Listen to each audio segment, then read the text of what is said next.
Buenas tardes a toda la audiencia de Hágase Justicia. Estamos ya enlazados vía teléfono con el doctor José Antonio Torres Iriarte, político y analista internacional. Doctor, gracias por compartir esta entrevista en Hágase Justicia. Buenas tardes. Buenas tardes, Wilson. Es un gusto saludarlo a usted, a toda su audiencia, y estoy a disposición para comentar o analizar los temas que usted plantee. Bueno, vamos a empezar pues por este tema que prácticamente no está dando ningún resultado, según afirma la primera autoridad de Patás, sobre esta muerte sangrienta, en la cual se ha determinado varios sistemas, ¿no? Como para combatir la delincuencia, pero en ninguno de ellos. Ahora se ha hecho toque de queda. Quiere instalar una base militar o en todo caso de la policía, pero sin embargo el alcalde dice que eso no va a solucionar. Hay otros temas más importantes que de planes estratégicos para combatir la delincuencia. Doctor, ¿qué está pasando ahí?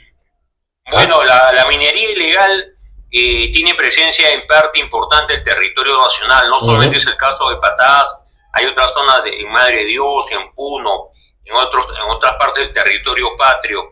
Y la verdad que la minería ilegal actúa con total impunidad, porque los juzgados especializados o las fiscalías especializadas no tienen capacidad resolutiva, no son proactivos. ¿O es que todo está corrompido, doctor? ¿O es que todo está corrompido? Hay un alto grado de corrupción.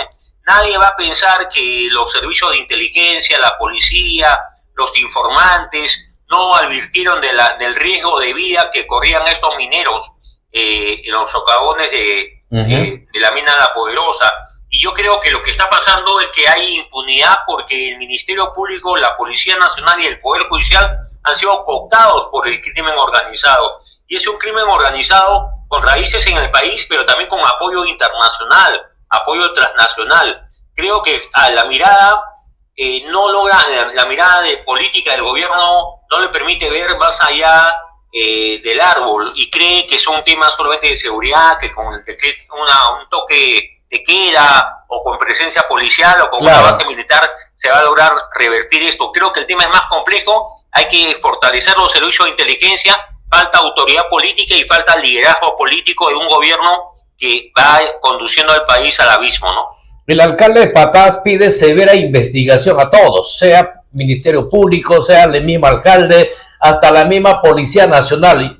¿Por qué cree que él está pidiendo a gritos que se investigue a todos? ¿Sabrá algo o algo está ocultando? No, yo creo que sospecha de todos o tiene indicios razonables que le hacen pensar que hay cómplices al interior de la policía, del Ministerio Público o el Poder Judicial y del propio gobierno, porque nadie puede negar que Patás es parte del territorio de la libertad. Hay un gobernador regional que es el señor César Acuña. El partido APP tiene presencia en el gabinete. Además, el señor Salguana, Eduardo Salguana Gladys Echaíz, congresista de la República, lo ha sindicado como un operador de la minería ilegal, un asesor de los mineros ilegales. Y cuando se amplió el reinfo a fines del año pasado, hubo un acto político, porque yo recuerdo que había centenares o miles de personas manifestándose en la avenida Bancay para presionar al Congreso, que está en sesión plenaria, para que se amplíe el reinfo. Incluso se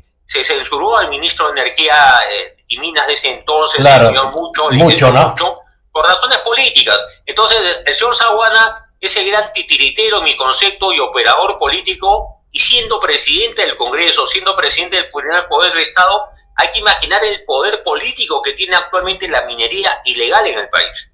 Bueno, de eso se trata seguramente, porque hay mucha informalidad también, pero ahí hay un tema un poco complicado, doctor, porque cuando no quiere reconocer que lo que no están formalizados son informales, sino que eso es un tema, ¿cómo le llamo yo? ¿Minería artesanal? Bueno, la minería artesanal es una minería ancestral, ¿no? Tiene una relación con la historia nacional, vinculada siempre a la actividad minera.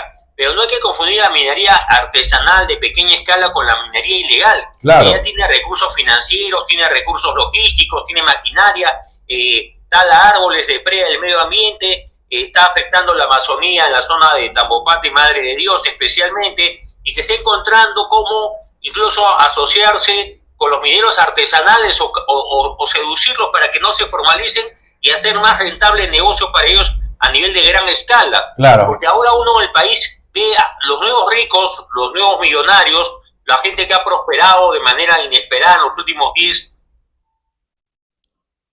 años y con la minería ilegal.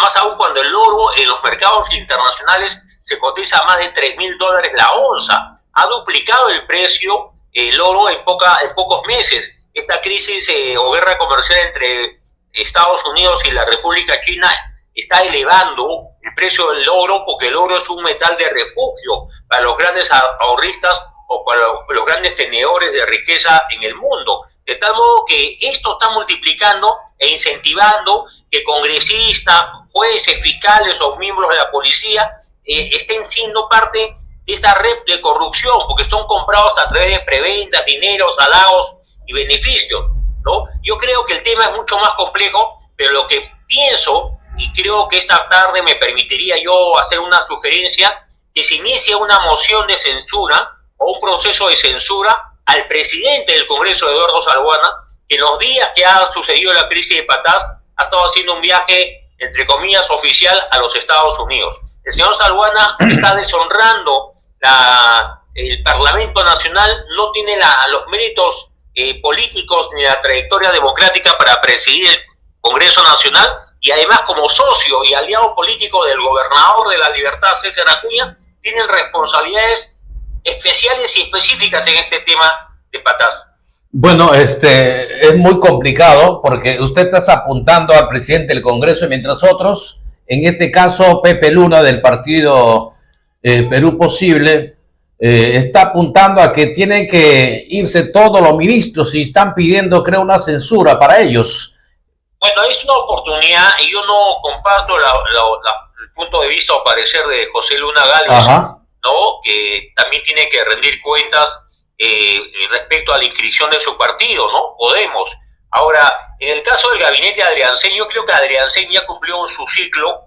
Adriancén y Otárola estaban vinculados a Nadine Heredia o Jan Tumala. El señor Adriancén carece de reflejos, no tiene respuestas políticas, estuvo en la zona y no tomó decisiones, olvidó su tarea de ser el gran gestor y hacedor de políticas a nivel nacional, y el gobernador de La Libertad brilla por su ausencia, declara como si el asunto de Patás no fuera parte de su trabajo diario y cotidiano en la región La Libertad. Entonces, creo que es oportuno.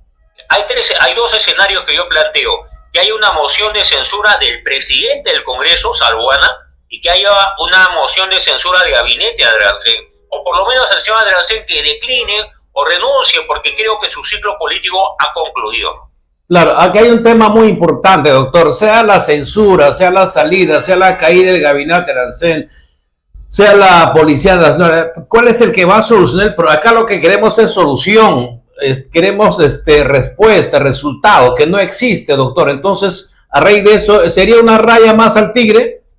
Bueno, tiene usted razón en el sentido que no se trata solo de personas, sino de políticas. Creo que las políticas están erradas, no hay una visión clara cómo enfrentar a la minería ilegal, y no se logra entender incluso que la minería ilegal ha calado tanto en el sistema político nacional que muchos de estos partidos que son denunciados por haber falsificado más de 300.000 firmas para su inscripción ante el registro de organizaciones públicas, están financiados también por la minería ilegal. Correcto. Nadie sabe de dónde viene el dinero de tantos partidos nuevos, con liderazgos desconocidos, con presencia desconocida en el país, que están haciendo política y pretenden ser parte del próximo proceso electoral. ¿Quién los financia? ¿Quién los sostiene? ¿Cómo solventa sus gastos? ¿Cómo pagan los alquileres de sus locales partidarios a nivel nacional? Porque la ley de partidos también exigen militantes, pero también locales partidarios abiertos, ¿no? Y eso tiene costos. Entonces, claro, ¿quién está financiando esta forma de hacer política que yo he llamado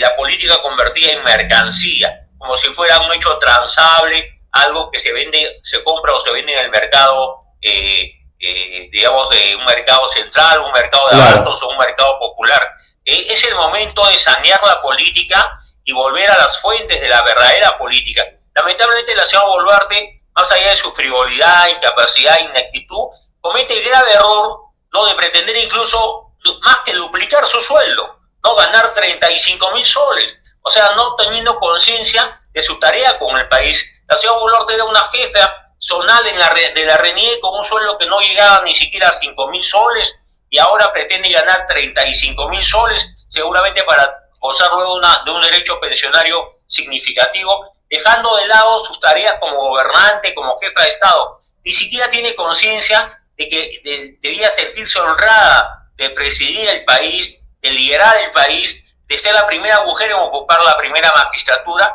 y solo está detrás del dinero, de los Rolex, de las cirugías, ¿no?, del boato. Quiso ir a Roma supuestamente para cumplir ese acto de presencia en las exequias del Papa Francisco, pero pues no con el propósito de honrar al país y representarlo, sino de darse un viajecito, una vuelta por Europa, ¿no?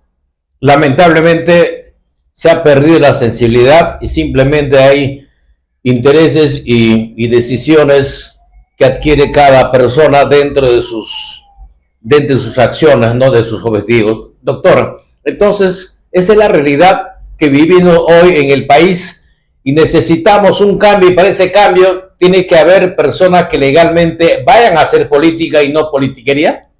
Yo creo que sí, la política es una ciencia y la política es para los que tenemos vocación de servicio público. Quienes vemos la política como una forma de emprendimiento, de hacer negocio, tener poder y mayores opciones de hacer plata en la vida, pues, escogen el camino equivocado. Yo siempre, y lo he dicho hace pocos días en una columna de opinión, no son los tiempos de Manuel González Prada, de Víctor Raúl Aguirre Torre, son los tiempos de Acuña, de Luna Gálvez o de los niños de Acción Popular, o de decenas de partidos que no tienen pudor en falsificar firmas por millares, por cientos de miles para lograr inscribirse en el registro de organizaciones políticas. La reforma política, Wilson, ha fracasado, porque en vez de fortalecer a los partidos que ya existían, ha destruido, han multiplicado los partidos con presencia de agrupaciones novedosas que, como repito, tengo sospechas que muchos de ellos están siendo financiados por la minería ilegal y la gran actividad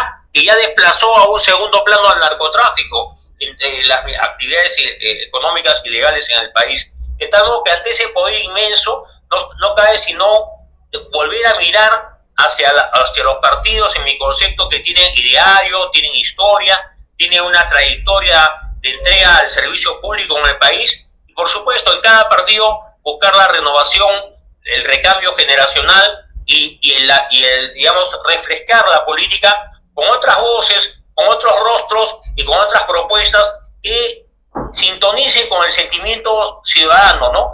Más seguridad, más empleo, ¿no?, mayores oportunidades de emprendimiento laboral y sobre todo que el Perú recupere su prestigio internacional, porque en los noticieros internacionales la noticia de patadas ha dado la vuelta al mundo, la minería ilegal, el asesinato de trabajadores vinculados a la actividad minera en el país, y no hay que olvidar que los que satanizan la minería formal, la gran minería o la mediana minería, diciendo que contamina, devasta el territorio nacional, el mercurio inunda los ríos y que los niños tienen plomo en la sangre, esos satanizadores de la minería formal guardan silencio ante los actos lesivos de la minería ilegal, ¿no?, que explota menores de edad. Para ser más concreto, para ser, el medio ambiente, ¿no? Doctor, para ser más directo, pues ¿dónde está la izquierda bruta y achorada que hoy está con la boca totalmente cerrada, ciegos y sordos? Bueno, tiene usted toda la razón. La izquierda comunista o la izquierda caviar, la izquierda onegenera, ahora está inactiva en el tema de patadas. No han dicho prácticamente nada, guardan absoluto silencio. Y yo recuerdo a Marco Arana cuando se opuso al proyecto Conga en Cajamarca, y me acuerdo de Mirta Vázquez, que fue presidenta del Consejo de Ministros con Pedro Castillo, antiminera por vocación. Y me acuerdo de los antimineros que se oponían al proyecto Tía María en Arequipa, ¿no? Esa es la minería que el Perú necesita, porque el Perú no puede darle espalda al sector minero porque es el pan de todos los peruanos.